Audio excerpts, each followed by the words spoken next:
Okay, so no introduction or outro today, but still, if you want to, like, share, subscribe if you feel like it. Anyways, editor credits of my boy Gore, the movie guy. He actually reacted to this one earlier. I didn't get to see this, obviously, like I always don't, because I don't want to spoil myself and all this, but this was a little bit part of my childhood when I used to give 90s, 2000s, when I used to give old school Cartoon Network, like, old 12, 1, 2 a.m. in the morning, like blocks like Toonheads and Oh Canada. I went to Canada, an old school version of Adult Swim. I don't know what it was, but I think during the time when Fox used to get the Simpsons and South Park shit, which they didn't give it on Fox News, and they didn't give that in South Park. South Park wasn't there; it was on Comedy Central back in the day. Man, the stuff I wasn't supposed to watch when I was a kid, I still fucking did anyways because I had my own little private TV at the time. Because I had to make sure my parents were still living with it at the original part of the time, like, and they busted me for that certain thing. Strictly religious shit that they were on. But anyways, Popeye the Slayer, man. Official trailer 2025. So this is just another thing. I know they did this last year or before for Winnie the Pooh, Blood and Honey. And they probably did it earlier this year when that whole thing with Mickey Mouse. I think his original old ancient sketch version, I think his name was Waldo or Wallace. I forgot his fucking name. Waldo or Wallace, the freaking the Steamboat Willie, that dude. When they made it, Disney made it okay for people to do spin-offs of that, and they wouldn't get sued anymore. So yeah, 3, 2, 1, let's go. I remember watching a couple of Popeye the Sailor Man like cartoons, and it was way before my time. It was like in the early '60s, even before my old man or my old lady, before my parents were even born. That's how old Popeye the Sailor Man is. So I remember playing the old school Nintendo and Sega stuff on there at the time. It was funny.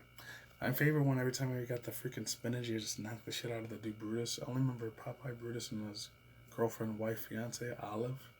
And that's it. So let's see. Let's move on. What the hell is all this stuff for? It's the equipment I checked out for my documentary. Oh, is this that pirate man thing you were going on about in class? Sailor Man. Tonight's the last night we can get inside. They're, aware of the charming stories circulating about this place. I don't believe in ghost stories. He's not a ghost. The Sailor Man is real.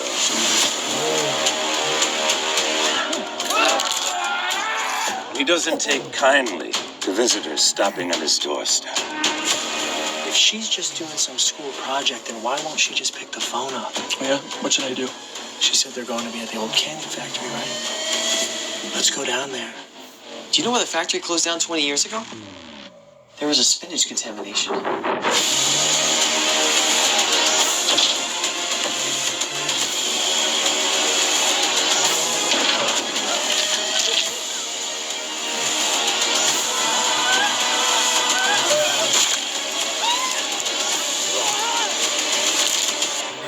Monster! I am what I am.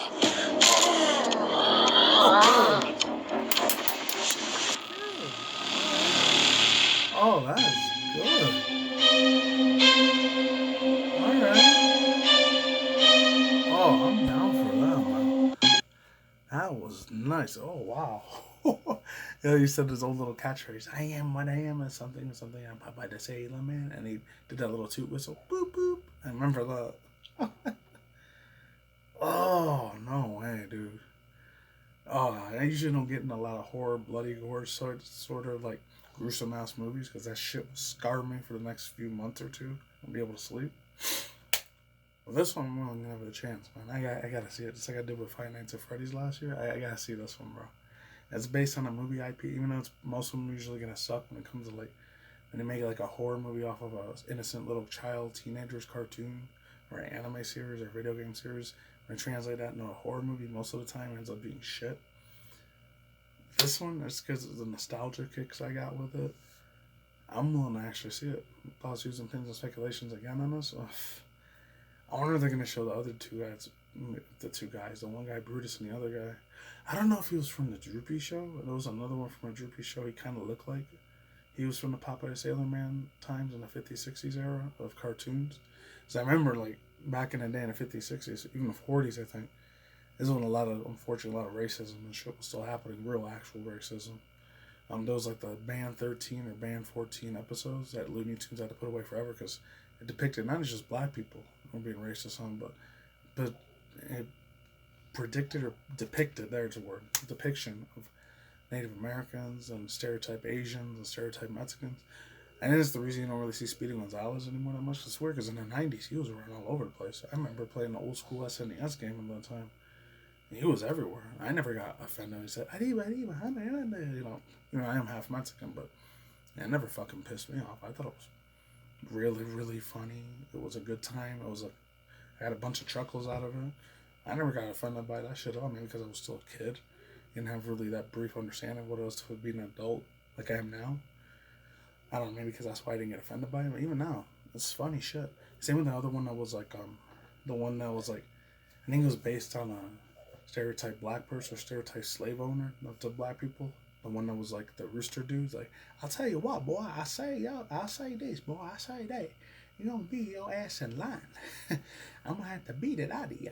If any of you guys remember, I think his name was something, the rooster, I forgot his name. But the rest of the ones I like, my best 3 old school Looney Tunes. I'm trying to get too sidetracked. All those Tasman Devil, Wile E. Coyote. It was a tie between either Sylvester or Daffy. One of those. Bugs Bunny, he was alright, but since he was like the main protagonist out of all the Looney Tunes things, and he was kind of way ahead of his time, because sometimes he would do drag queen stuff. He would always go from male to female sometimes. And at that time in history, especially in the United States, that was a huge ass no-no back then. So I'm not gonna say like, oh, he was the freaking king of doing the whole stuff for LGBTQ people back then, which was way more massively illegal. Compared to now, it's just way the fuck out there in the open. But back then, that was a huge fucking taboo not to do shit like that. And then the last little thing, I wonder if they're getting any references to like the games from the 80s arcade game from Popeye the Slayer, even though it was before my time. I did get blessed enough to play it when I was still a 90s kid though, because they still had arcade cabinets at that time. It was fun stuff, but it was really hard as heck, man.